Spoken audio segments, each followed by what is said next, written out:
Hello and welcome to Real Actors, Real Answers, the video podcast where you are the star.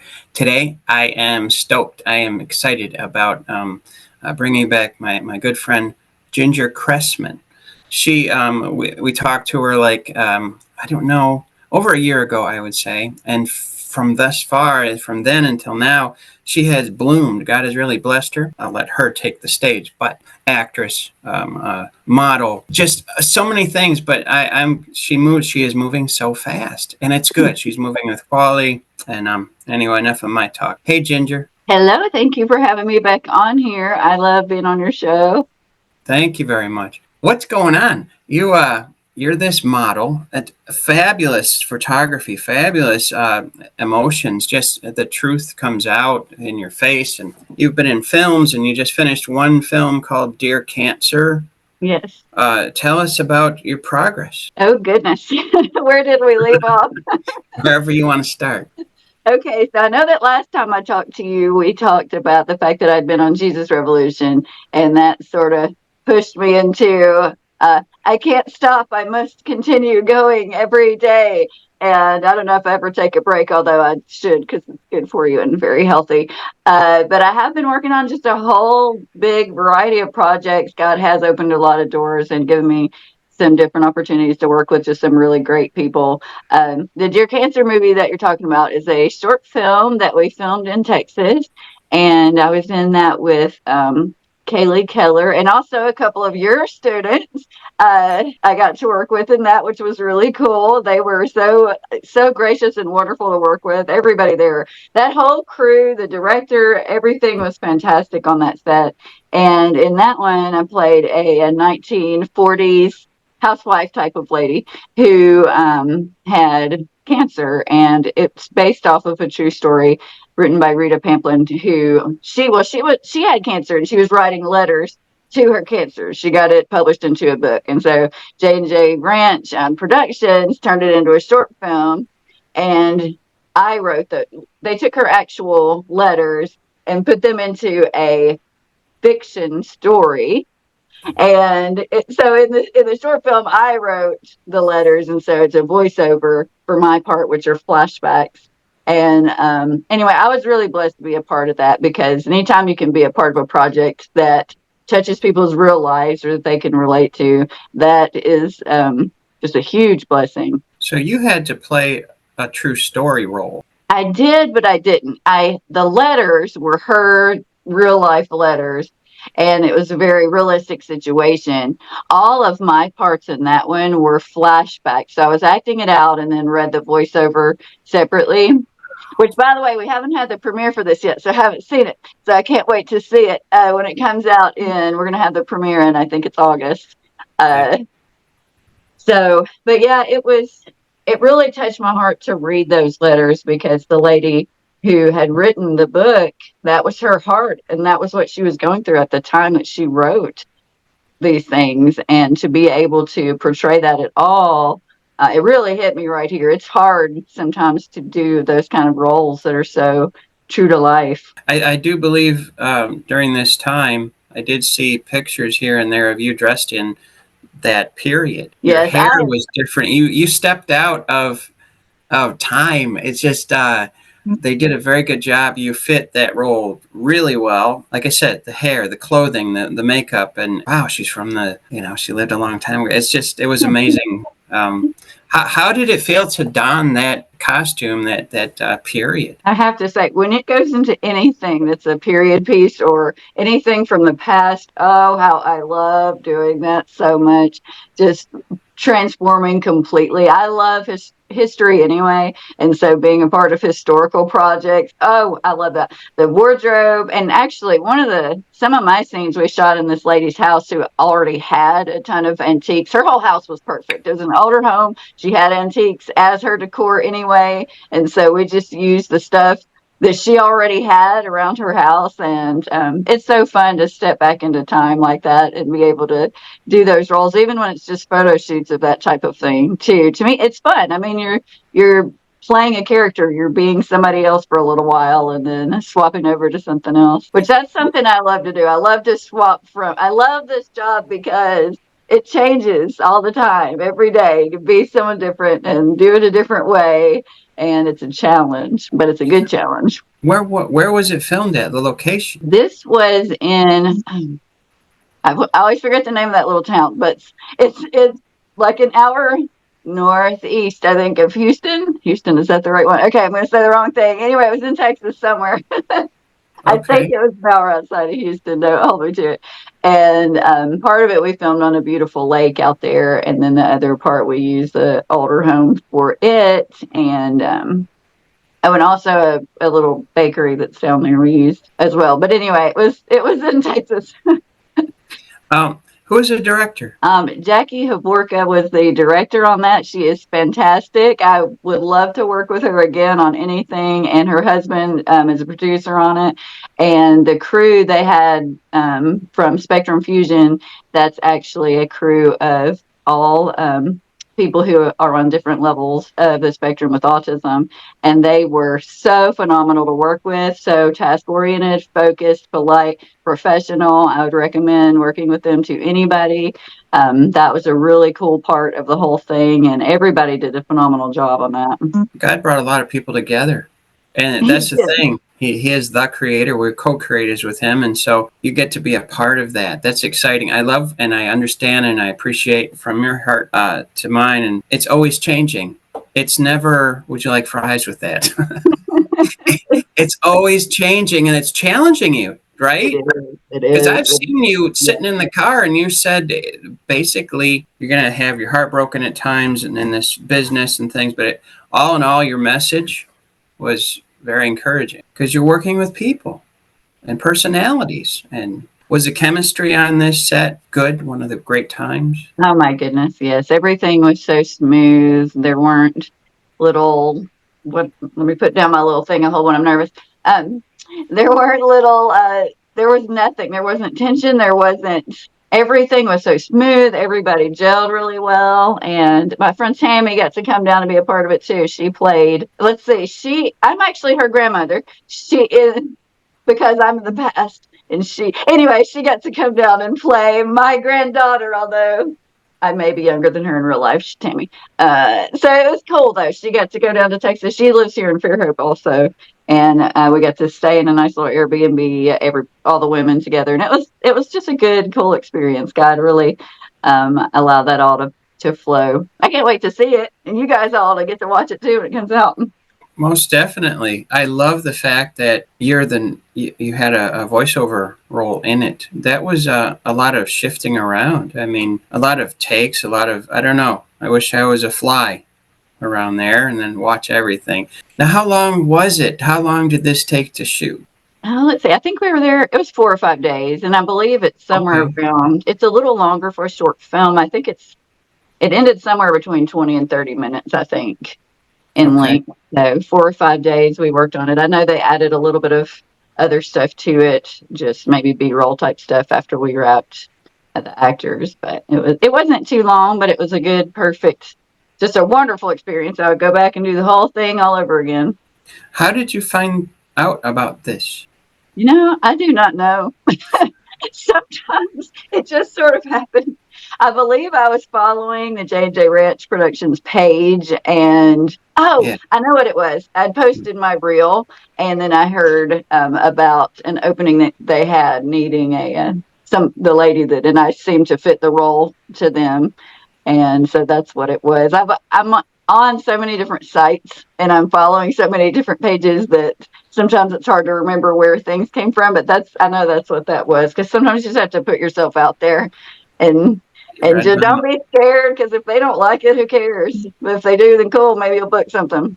Right. So you have to be charismatic and aggressive. You know what I mean? You have to put yourself out there. We You have to do. inquire, dig a little deeper than most people, and that's why you get the result that you want.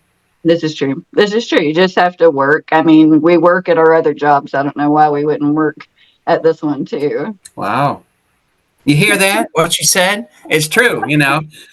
Well, this is, I have, I respect every work. I respect it, but it's like, this is what I do. And up here, this is where I'm going. It'll just fall down like rain to me. That's all. No. Ever count raindrops? It's no, it's not going to happen. You have to get in there, you know. Exactly. Yes.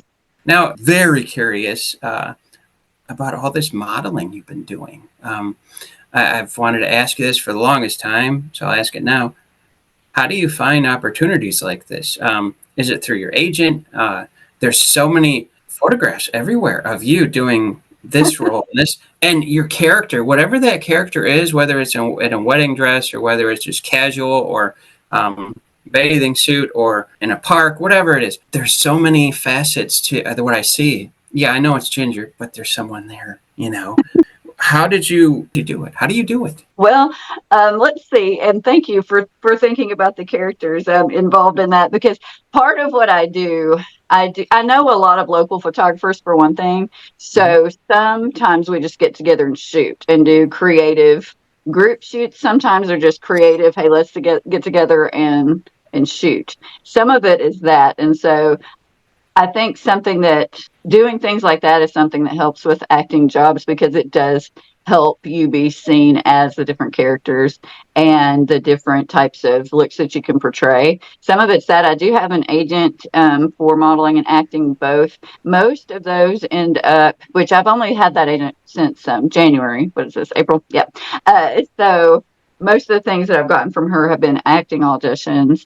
Local designers and things like that, just by being involved in different groups with models and photographers, you kind of just get to know people that way. And a lot of it comes from that type of thing, because people know who you are. And then once you work with them when they see that somebody maybe a designer needs some models. I mean, same as with acting, honestly. Once you get to know people, they know who you are, so they know they can count on you, and they know the quality of your work. And so they reach out that way. And that's how a lot of it works for me between modeling and acting both. Is just, you get in there and you meet people and you like the people and you become friends. To me, I don't even like the word networking. That's hard for me. I like making friends. And then you know me, It's I like, know you, and there we go. hello, Ginger. My name is David. How are you? That's basically it. You don't find kids, I don't know about nowadays, but, when you and I were growing up, one child walking down the street, they meet another one. Hey, good to network with you. Yeah. Yeah, I'll connect with you on Facebook. No, you don't do that. Yes, yes. It's networking is just you work through the net and you catch some fish, and then you bring them to you. It's That's just, good. I like that. yeah, it's overdone. Oh, hey, listen, now you're an actress, you're a model. I wouldn't be surprised if you were aspiring to be a director or a writer, because you're in the thick of it all the time. Right? But I have a question. You have a family. You have a beautiful family. And you have other things that Ginger does. How do you balance? Yes, that is so true. Thank you. Honestly, I'm a very private person. So when people get on my social media, they see the model actress Ginger. That's what you're going to see for the most part. Sometimes I break down the wall and say, look, here I am, blah, blah, blah. But yeah, so the reason this works for me is the people that I have in my life. My kids see it as work for me. They don't care. Oh my gosh, I had one of the biggest auditions of my life the other day. I wish I could say who I was going to work with if I book it. Oh man, everybody in the world knows who these people are. But anyway, my kids, they think it's cool, but it's like work to them. Okay, I'm going to be gone a couple days working on this commercial. I tell them like the day before, oh, okay. They don't, it's not, to them, it's not amazing, but they get it, that it's work. And then my husband owns his own business, and the kids can go over to his work whenever they need to and hang out. And they have like this little craft area where they can build stuff, and their Mr. Potato Head toys are in there, and they have somewhere that they can go, and their iPads are over there too, where they can go hang out with their dad if they need to, if I need to go to work. And my dad is our other big support here, because he's retired and he moved down here to Fairhope where we live. And so if I have to go out of town for a few days, he will watch them, and they love being with Grandpa, and Grandpa takes them shopping and buys them the chocolate and the toys and the things. And outside of that, I'm just in here doing the laundry like everybody else, and I like to refinish furniture. It's a relief from all the thinking, and I just sit there and paint and sand the things down and put them up for sale, and all of the normal normal people stuff. I just don't put that stuff out there as much, but it's here bigger than the other stuff that everybody's seeing.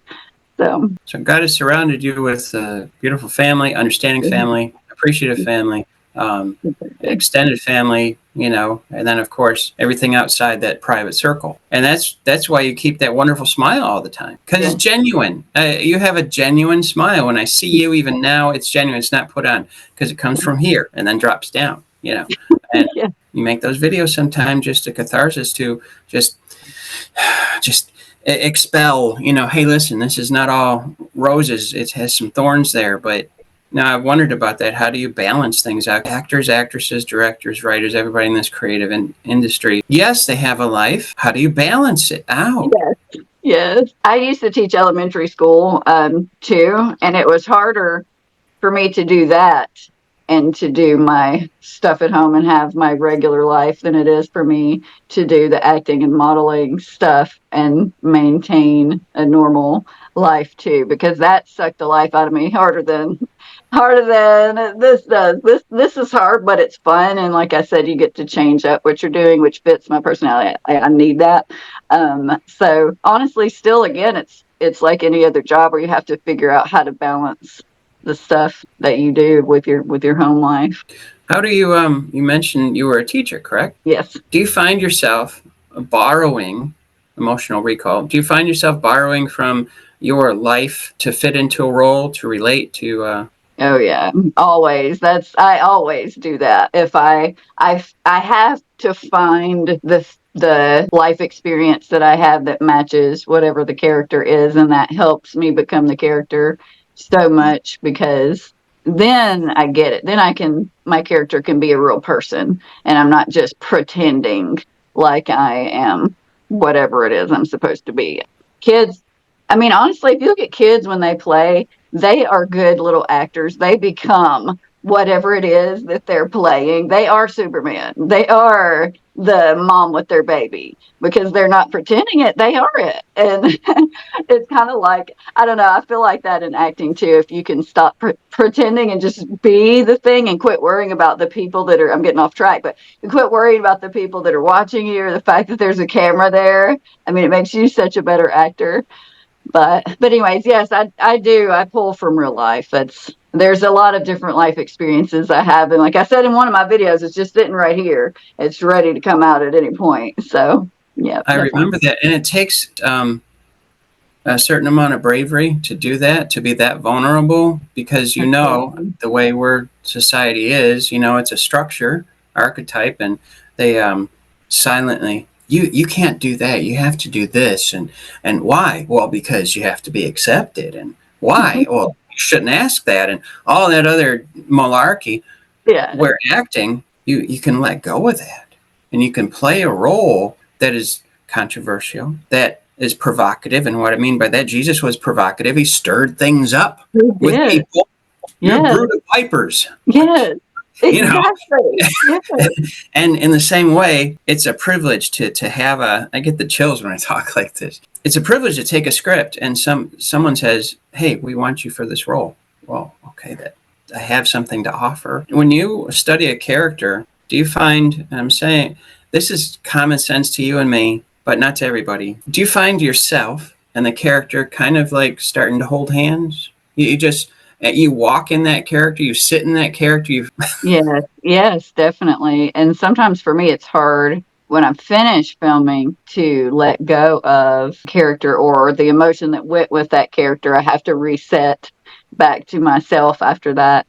I work with Steve Moon a lot, and he'll be like, "Are you mad at me?" Whenever we're finished filming, I'm like, "No, I just got to get back out of it. I have to separate myself from the moment, from the character, and reset my brain." With Steve Moon, and he says something like that, that's a compliment, because he's taking it personally. He's a sensitive guy. True. It's like, are you mad at me? That's very funny. What do you do? Like like Dear Cancer. Okay. Mm-hmm. I'm sure that you and her are kind of just mentally and spiritually, emotionally walking together still. How do you, I'm going to use this word and I mean it in a positive light, how do you detox from a character, whether it's a great character or a character that's been through horrifying things or whatever, anything in between. How do you proceed? How do you do that? You, the actor.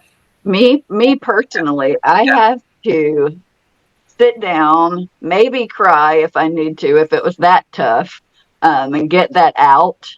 And then just go back. And then, you know what? If I go and eat myself a good meal and detox and talk and let whoever's with me realize that I'm not mad at you or whatever, I'm just calming back down. I'm okay after that. And then the character's just always there. And when I go back, though, and I watch myself, I cringe at first because I don't know if I did okay or not, because I'm just holding my breath waiting to see how terrible it was or if it was good.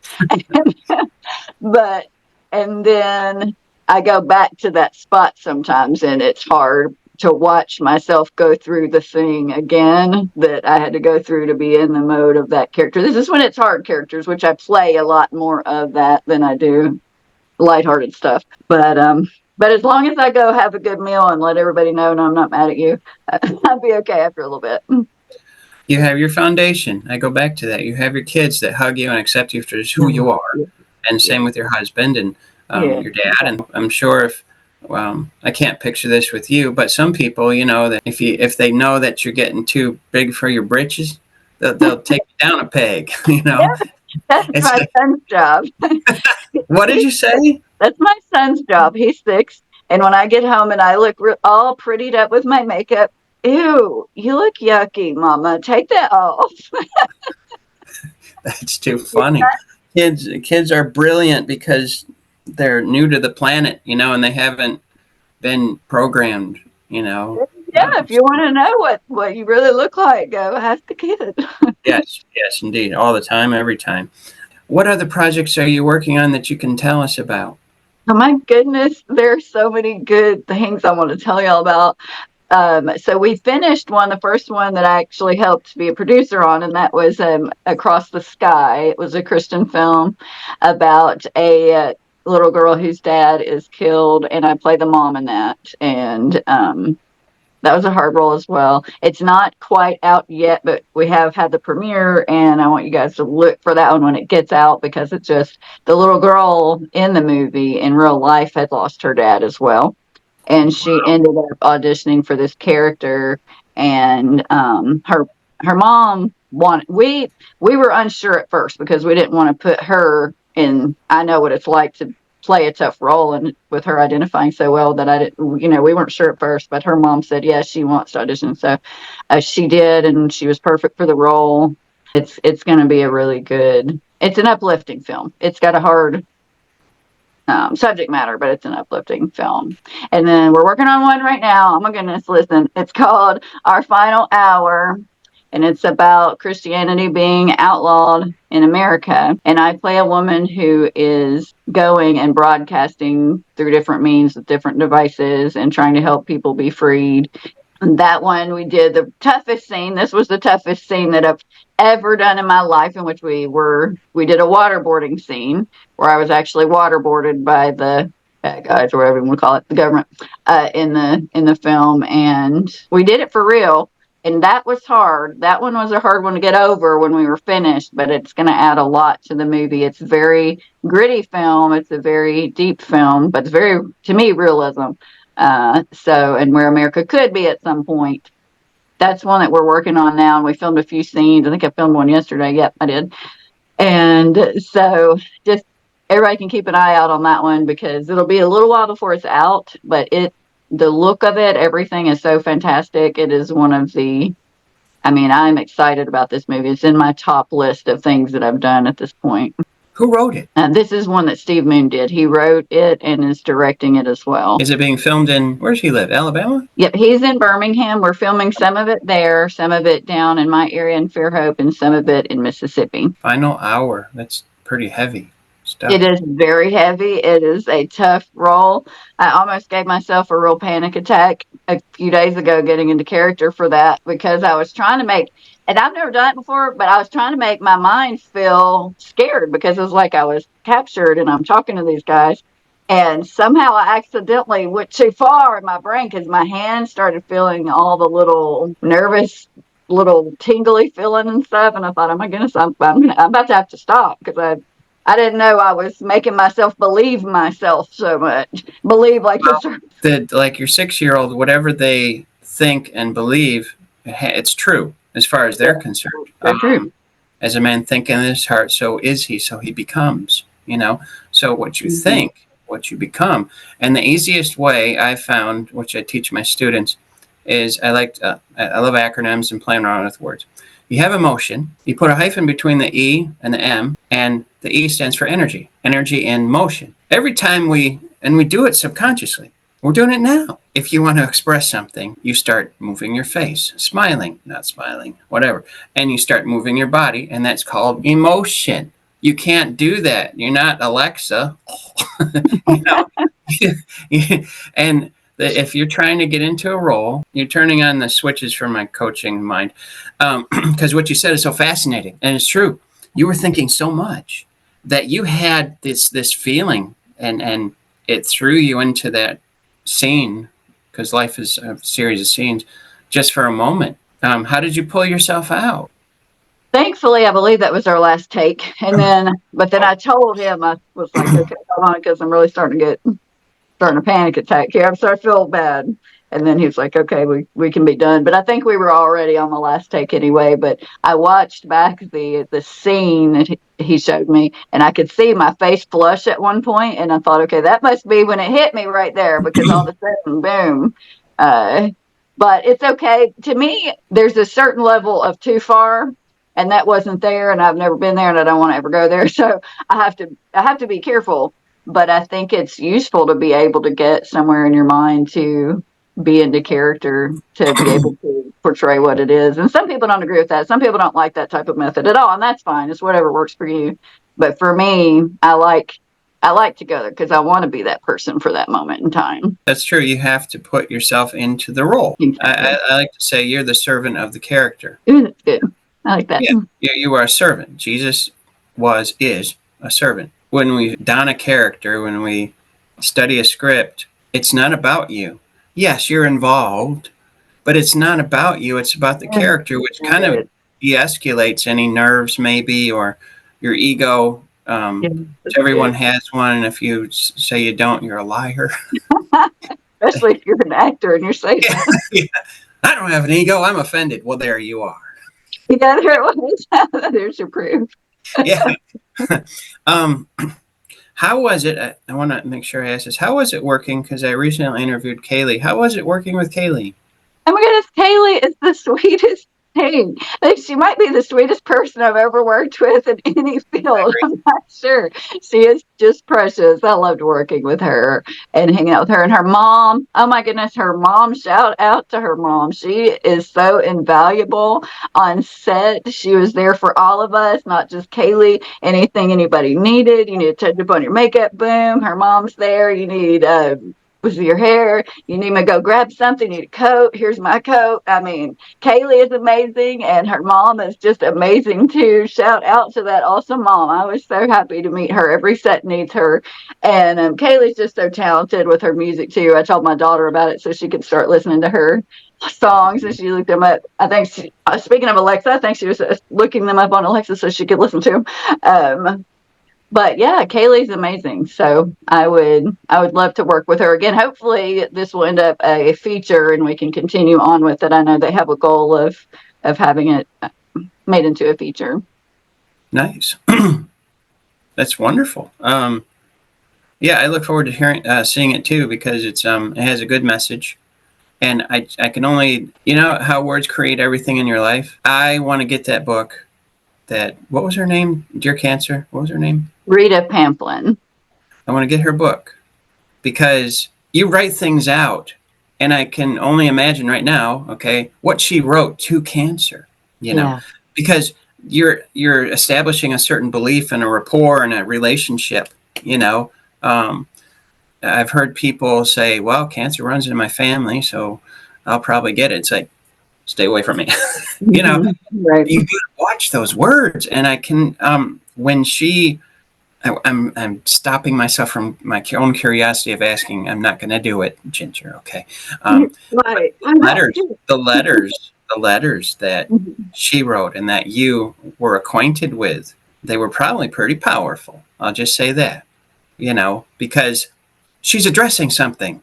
Once you address fear, it runs away. Why? Because it's afraid of you. Yes. Because Oh my it's a goodness. lie. Yes. Very powerful stuff in there, extremely powerful words. And to read those, and the story that was created for the film was different, but the letters stayed the same.